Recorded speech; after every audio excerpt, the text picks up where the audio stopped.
Hello everyone, welcome back in Anju English academy. आज हम पढ़ने वाले हैं क्लास 8 की poem when I set out for Lyonnesse composed by Thomas Hardy. Before explanation, take a look at the introduction of the poet Thomas Hardy. Born in 1840, Thomas Hardy was an English novelist, poet and a short story writer. His famous works are Far from the Madding Crowd, Death of the Babylus and The Mayor of Casterbridge. Now let's read the introduction of the poem. As a young apprentice architect, the British poet and novelist Thomas Hardy once visited a parish to supervise the restoration of a church.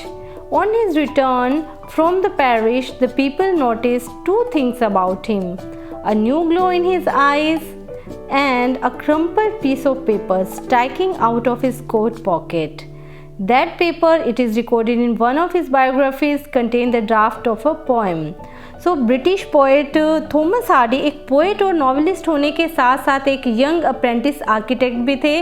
Apprentice means a person who gets trained, but at the time of training he is also paid a little amount. And architect means a person who designs और plans the construction of a building.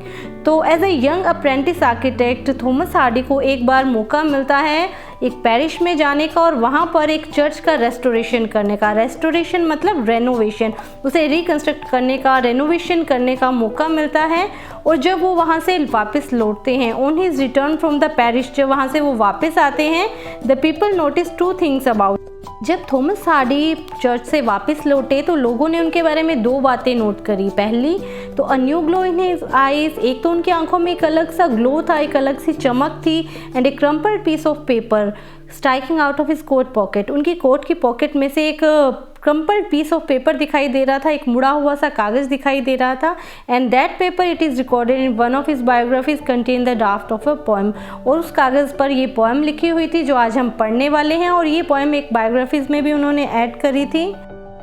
When I set out for Lynis, उस crumpled piece के ऊपर यही poem लिखी हुई थी, When I set out for Lynis, and this poem was inspired by a visit to a place which the poet calls Lynis.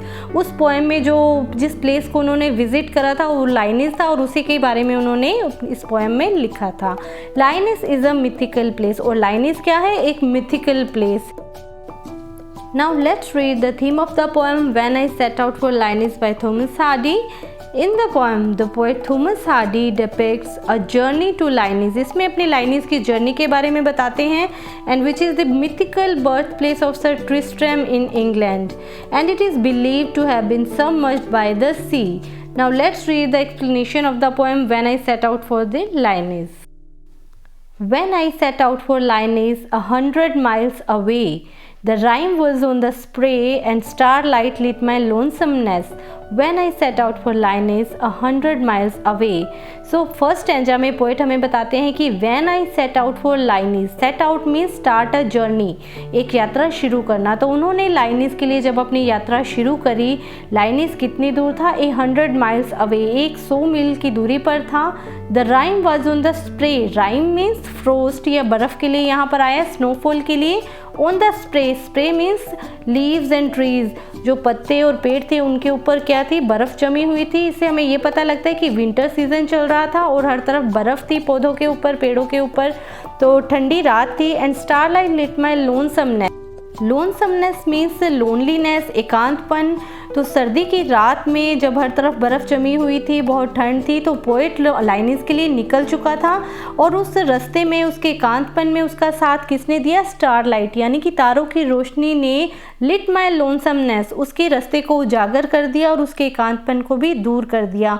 When I set out for Lynis 100 miles away, कब कर दिया? जब वो लाइनिस के लिए निकला, जो कि 100 माइल्स दूरी पर था।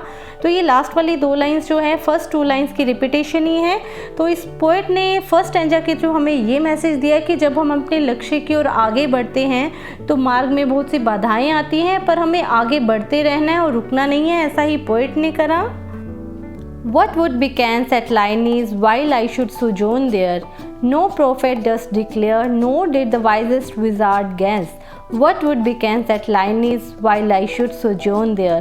तो सेकंड स्टैंजा में पोएट हमें ये बताते हैं कि उन्हें नहीं पता था कि जब वो लाइनिस में पहुँचेंगे वहाँ पर क्या होगा। फिर भी वो आगे बढ़ते रहे, उन्होंने अपने लक्ष्य पर ही ध्यान केंद्रित रखा, वो रुके नहीं। तो वो बताते हैं कि what would bechance at Lyonnesse, bechance means what will happen, Lyonnesse में जब वो रुकेंगे तो वहाँ पर क्या होगा उन्हें नहीं पता। While I should sojourn there, sojourn means stay there, temporary stay, कुछ समय के लिए जब वो लाइनिस में जाकर रुकेंगे तो वहाँ पर क्या होगा उन्हें कुछ भी नहीं पता है। No profit dust declare, profit होता है जो भविष्य को बताता है, तो भविष्य को बताने वाले जो हैं वो भी ये डिक्लेयर नहीं कर सकते कि वहाँ पर क्या होगा। डस्ट मीन्स डेयर, किसी की हिम्मत नहीं है ये बताने की कि लाइनिस में वहाँ पर क्या होने वाला है।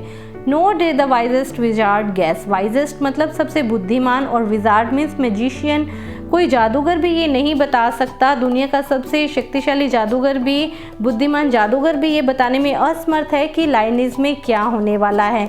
फिर भी पोएट रुकता नहीं है और लाइनिस के लिए आगे बढ़ता रहता है। What would bechance at Lyonnesse while I should sojourn there, तो जब वहाँ पर वो स्टे करेगा लाइनिस में वहाँ पर क्या घटित होगा, what will happen there, poet को इसके बारे में कुछ भी पता नहीं है, फिर भी वो आगे बढ़ता जा रहा है। So message in the second stanza is this that हमें अपना कर्म करते रहना चाहिए और फल के बारे में नहीं सोचना चाहिए। अगर हमने कोई लक्ष्य एक बार निर्धारित कर लिया है तो हमारा जो कंसंट्रेशन है वो सिर्फ हमारे लक्ष्य के ऊपर ही होना चाहिए।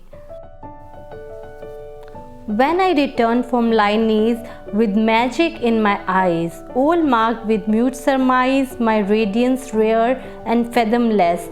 When I returned from Lyonese with magic in my eyes. Third stanza के थ्रू पोएट हमें ये बताते हैं कि जब हम अपने लक्ष्य को प्राप्त कर लेते हैं तो हमारे अंदर एक चमक सी आ जाती है, एक ग्लो आ जाता है, बल्कि ये कहें कि एक सेटिस्फेक्शन सा आ जाता है।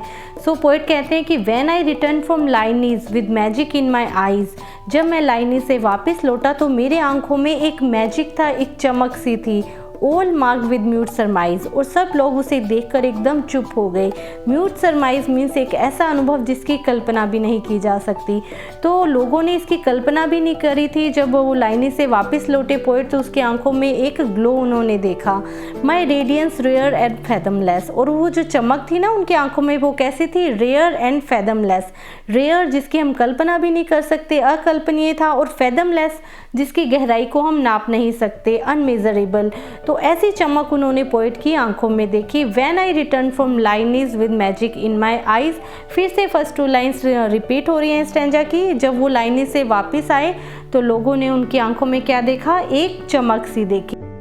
सो इस पोएम के थ्रू पोएट ने हमें क्या मैसेज दिया है कि हमें अपने लक्ष्य को निर्धारित करना है और बिना फल की इच्छा किए आगे बढ़ते रहना है। चाहे कोई भी मुसीबत आए, हमें अपने रास्ते को बदलना नहीं है, बल्कि अपने निर्धारित लक्ष्य को प्राप्त करने के लिए कठिन परिश्रम करना है, हार्ड वर्क करना है और आगे बढ़ते रहना है। So this was the complete explanation of the poem when I set out for Lyonnesse. I hope आपको ये पोएम अच्छे से समझ में आई होगी, और अगर आपको ये वीडियो अच्छा लगा तो लाइक ज़रूर करना, और अगर अभी तक सब्सक्राइब नहीं किया है तो मेरे चैनल को सब्सक्राइब भी कर देना। I will be back with a new video. Till then take care and keep learning.